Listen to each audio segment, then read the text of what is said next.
Hello, lovely people. Welcome to part one of my July reading wrap up. Dooby dooby dooby dooby dooby dooby dooby dooby dooby doo. Dooby dooby dooby dooby dooby dooby dooby dooby Sophie vlogs. If you watched my July TBR, you know that my mission was that I was trying to give myself a month of really great books. And I will say, I think I succeeded in that. Not everything was a 5-star, but there were a lot of 5 stars. So I'm just going to start talking to you about the books. The first book I finished in July was Lizzie Siddall, The Tragedy of a Pre-Raphaelite Supermodel by Lucinda Hawksley, because we all know from my Pre-Raphaelite book recommendations video, I love the pre-refs, but also I'm trying to read more about the women in the movement. I think that this would be a great start place for anyone who wants to start reading about the Pre-Raphaelites with quite an accessible book.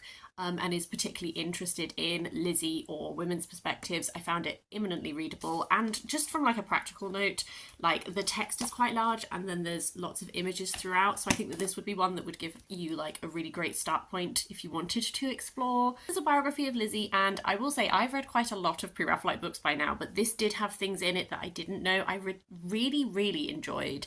There was a particular focus when Lizzie and Dante Gabriel Rossetti have called things off, and then Lizzie goes to Sheffield to stay with family, and she ends up being at art college and all this kind of thing, and I really enjoyed that. I'd not really read that much detail on that period of her life before, so what I was super wanting from this was a sense of Lizzie as a creative individual on her own, because how much of her style was her and how much of it was an influence or attempting to emulate Rossetti. It's one of those things where, particularly when someone dies very young, you have all of these ideas of what could they have, like what might her style have developed into. We just don't know. Aspect of this that I also really enjoyed was it explored quite a lot Lizzie's relationship with Rossetti's family, specifically Christina and his mother, because it's something that I have, particularly in the massive Rossetti biography by Jan Marsh that I read at the start of this year. Obviously, I have read about their relationship and the fact that they didn't really have a very strong relationship, but this had interesting focus on how Christina felt about Lizzie. And although they didn't get on, this highlights a poem that Christina wrote about Lizzie, which so absolutely gets her. And I find that so fascinating that these two women who didn't like each other, but Christina Rossetti as a poet is able to look at Lizzie and write this poem that encapsulates the difficulty that she is in at this moment and all that kind of thing. Reading these, like, oh god, Dante Gabriel Rossetti's such a shit. You know, like so many of Lizzie's problems, aside from obviously laudanum addiction as its own egg, but a lot of the difficulties in their life comes from his refusal to just have a standard engagement and marry her, like, and all of it, like so much fraught aspects of their relationship could have been avoided. This is a waffly way of saying that I really enjoyed this. I think it was really accessible. I think it's a good start point if you're particularly interested in that aspect of Pre-Raphaelitism, because it does introduce all of the other figures in a way you don't need to know that much going into this. Another book that I really enjoyed was The Killing Moon by N.K. Jemisin. I was saying that I had been craving an N.K. Jemisin, and boy, she always delivers, doesn't she? My favourite thing about N.K. Jemisin is just she has such interesting worlds and concepts. So The Killing Moon is the first book in a duology. I'm planning to read the second book before the year is done. It's a really interesting fantasy world where there are a few different countries and cultures that we're exploring, but the main place that we're rooted in, it has these figures who, as part of sort of religious observance, they go around and they gather this sort of magic that comes from people's dreams. But these people that we follow are sort of, when you've been deemed to be unworthy or corrupt or this kind of thing, they don't just take your magic, but they also take your life. And the idea is that you ascend to bliss. So it's not a punishment per se, because you end up in bliss as a result of it. So we have a few different perspectives, and some of our perspectives are people who are forming this role, and then we have another perspective who is a woman who comes from a different culture, who has a very different view on the role of these men. And what becomes apparent as this book goes on is that this structure in this system, which is supposed to be pure and unsullied and all of this, like there is actually maybe corruption at its heart. As you can imagine from this magic system, there are some really cool world building details to do with how magic works, how what happens when people start to go corrupt. These people are very much at risk of becoming like reapers and becoming these monsters and all this kind of thing. So there was a real focus throughout on so many different things like power. I feel like power is something that N.K. Jemisin explores a lot. I really also enjoyed this sort of like culture clash element because you get these different perspectives and you travel to different places, like things that people take for granted and normal is very much upbringing based, and also like this focus on like legacy. There's so much happening in this book. I always struggle to discuss NK Jemisin books because I finish them and I'm like, that was amazing, not sure I can tell you 100% why, but it was amazing. I feel like she handled moral complexity really well, I think is what I'm driving towards, these questions of um, punishment and justice, those as two separate ideas, those are not always linked. I just think that it is such a morally complex and interesting little world. So I'm really excited to read the sequel. I think the sequel is set later in time because this is a book that you could actually read as a standalone. I would say at this point, having only read that one, it closes everything off and it is a whole story. That's why I'm really interested in what this sequel is going to be. I've had like a Cleopatra moment in July. So I watched Cleopatra, the Elizabeth Taylor film, for the first time, the 3-hour spectacle, and I really enjoyed it actually. I feel like the first half is much stronger than the second half. Like I think the story that is Cleopatra and Caesar was much more concise, and it told like a whole drive. I feel like it had more drive to it. I feel like the latter half that is Cleopatra and Antony is a little bit, it had less oomph to it. But I mean, that film is just an absolute spectacle piece. And I loved all of the costumes and the sets and everything. So that was really cool. And I sort of tied it into a reading moment. So I read The Cleopatras, The Forgotten Queens of Egypt by Llewelyn-Jones, which is a sort of biography of all of the Cleopatras. So Cleopatra that we know, that we always just say Cleopatra, is Cleopatra the Seventh, and she's part of this Ptolemaic dynasty. And so this book begins by sort of giving you the pre-Ptolemaic dynasty, like how did this dynasty come to be, like where did these people come from, and then we go down through time. A key aspect of the Ptolemaic dynasty is that they did intermarriage, so they did ancestral family marriages. So I felt like Lloyd Llewelyn-Jones did a good job of giving everyone's names in a way that it feels easier to follow. And then it takes you down through all the individual Cleopatras and their reigns and all that kind of thing. How this like dynasty has not been adapted into like a mini series yet, I have no idea, because the drama of it. At one point, like 3 different Cleopatras are all involved in the same civil war and they're all on different sides. And then one of them, like when her sister, one of the Cleopatras flees to like Apollo's grove for like sanctuary, and she's clutching this statue, and the other sister is like, fine, just chop her hands off. Like, it is so, like, begging to be a mini-series, because the drama and the twists and all of this, it was really fun.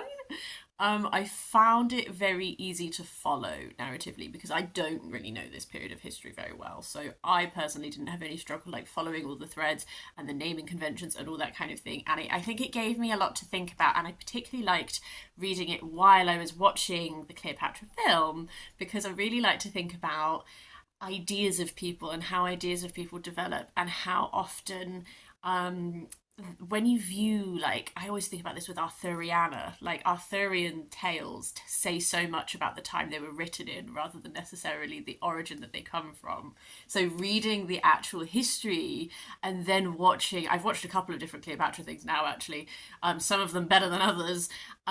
It's so interesting to think about what different time periods choose to tap into with this idea of this queen. So I really enjoyed that. And then the other Cleopatra related thing I read was C.P. Cavafy collected poems. I have read this before. Cavafy is one of my favourite poets. I had to read this because there are two poems in this that are about Caesarion, which is the child of Cleopatra and Julius Caesar. And as I was watching Cleopatra, I was talking with my partner about Caesarion and what happened to him and everything. And I scampered off and got this, and I made him listen to me reading poetry, because what I love about Cavafy's poems, I really love his historical poetry the most of all, because he has this ability to find the underdog and write poems from their perspective, or to pick moments just before awful things happen. Like, one of my favourite poems from Cavafy is God Abandons Antony. I wonder if I can find it. It is usually the one that this opens to. Yeah, because I read it so many times. So the God Abandons Antony is about, there's this line in it. As one long prepared and full of courage, say goodbye to her, the Alexandria that is leaving. It's like Cavafy lived in Alexandria, and Alexandria has such a presence in his poetry. It's almost a character in its own right. And why I love The God Abandons Antony is because it's like, this man, you have to be deserving of Alexandria. You got to experience this in this golden moment, and as a result, you have to uphold your side, which is that you behave with stoicism and with the appropriate amount of grace and all of that, like, as you were losing what was so precious. Oh, so Caesarion, there is literally a poem that's called Caesarion, and the whole poem is literally about how he's stayed up late and he's reading loads of history books, and then he sees this one footnote that is about Caesarion. And I think that that is so encompassing of Cavafy's historical poetry. He is drawn to the footnotes of history. He's drawn to the people who were not successful, who did not win. And he writes these amazing poems about them that just make my heart ache.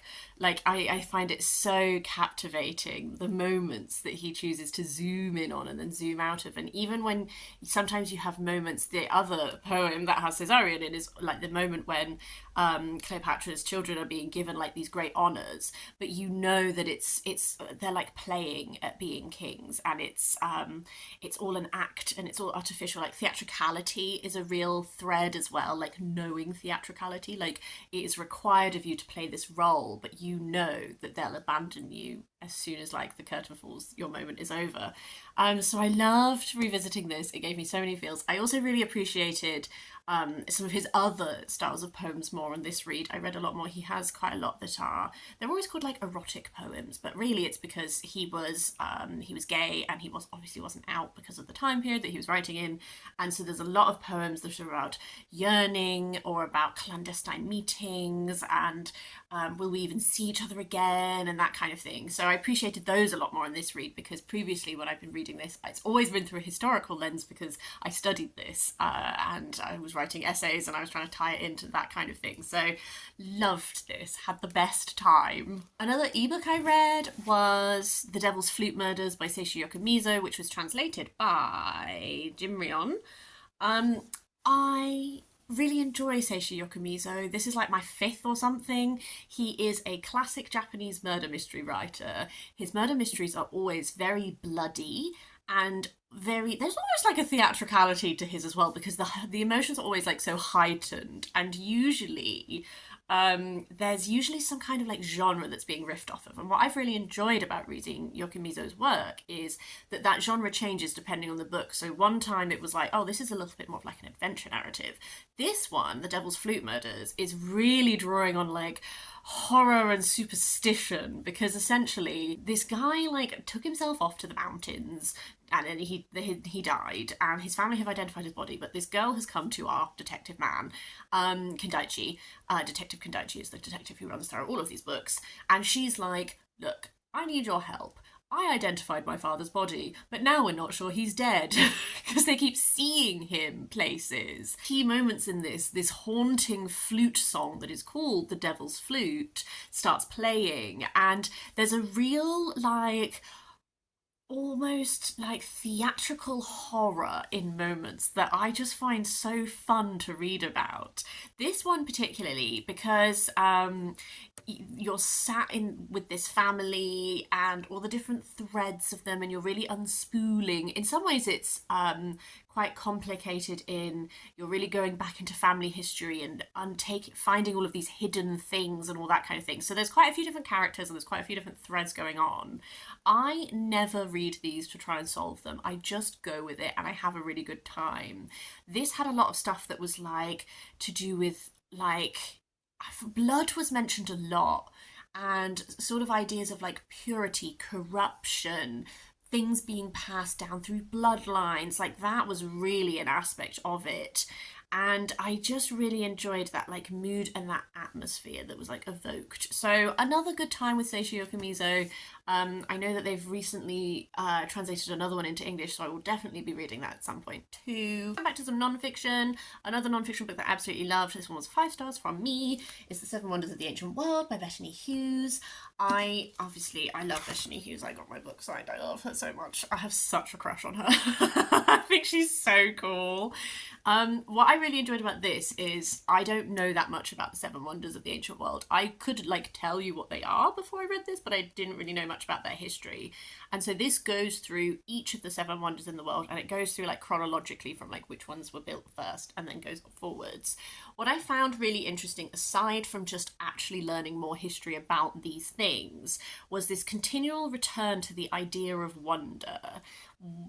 How ancient people wondered at things, how we wonder at things, how that unites us, but also how each of these monuments, like what it can tell us about us as people and the things that we respond to with wonder and all of these things. Like I love anything that makes me feel that thread that is like between us and people like thousands and thousands of years ago. Like humans have always been human. I feel like sometimes there's this idea that like, oh, we've really like humans have always like only been upwardly progressing, and it's like really like people who lived like 1,000 years ago felt as strongly about things as I do. Like we've always been people, and reading this book really made me feel that we've always been people, because you get to see how ancient people respond to things with wonder the same way that we do. We're always like, wow, like how did this even get to be made? How did this even exist? And I just love that. So that's something that I really enjoyed about this work. Silent Spring by Rachel Carson. This I wanted to read because I read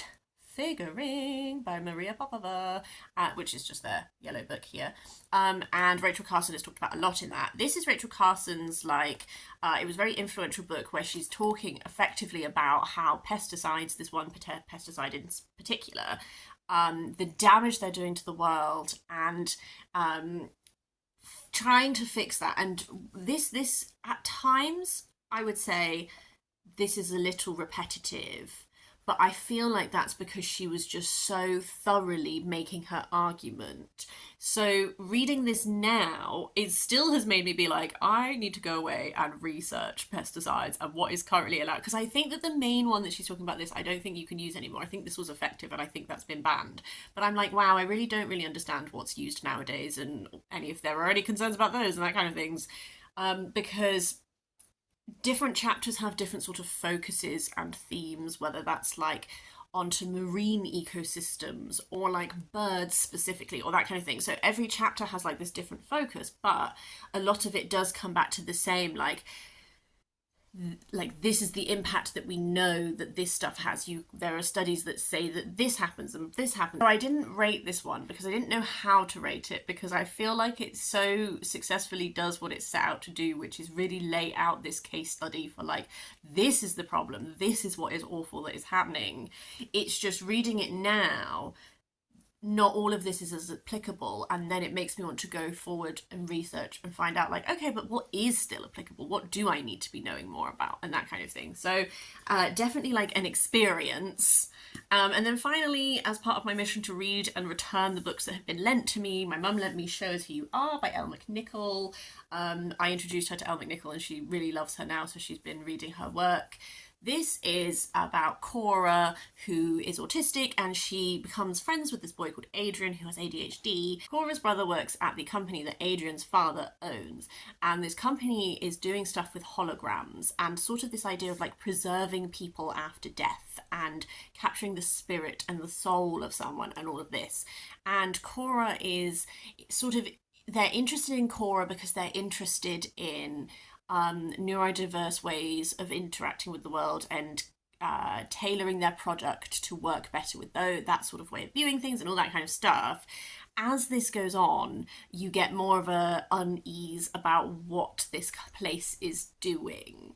Things I really liked about this is I really liked Cora and Adrian's friendship. It was really sweet and lovely. I think Elle McNicoll always writes books that are really like, I mean, this is my second, so always, but the two I've read, they're so engaging. She so captures that like child voice that feels age appropriate, but also the sense of injustice, this how sometimes children can really see things in a much clearer way, particularly with Cora, who is used to having to be like, okay, I see things this way, I know other people don't see things this way, navigating the world through being different to all the people in her class and everything, and then finally meeting someone who, whilst they have different neurodivergences, like there is a compatibility between them. There is they don't have to do the sort of dance and the pretending sort of side of things. I think that voice and everything is captured really well. There's definitely just a few things about the ending that I wasn't 100% sure on. I feel like it all wraps up quite well, maybe. But then this is a middle grade, so like, you know, that is sort of to be expected. That's everything for part 1. I would love to hear if you have read any of these, if you have any thoughts on anything. Specifically, if you have any recommendations for Cleopatra-based things, that would be fun. I'm thinking of maybe getting the audiobook from my library for Antony and Cleopatra and finally tackling that Shakespeare play. I'm not sure. I kind of feel like this is my Cleopatra moment and I should pursue it. But any thoughts, feelings, whatever, please do leave a comment down below. I would love to chat to you. But otherwise, I hope you have a lovely day and I will see you next time for something different.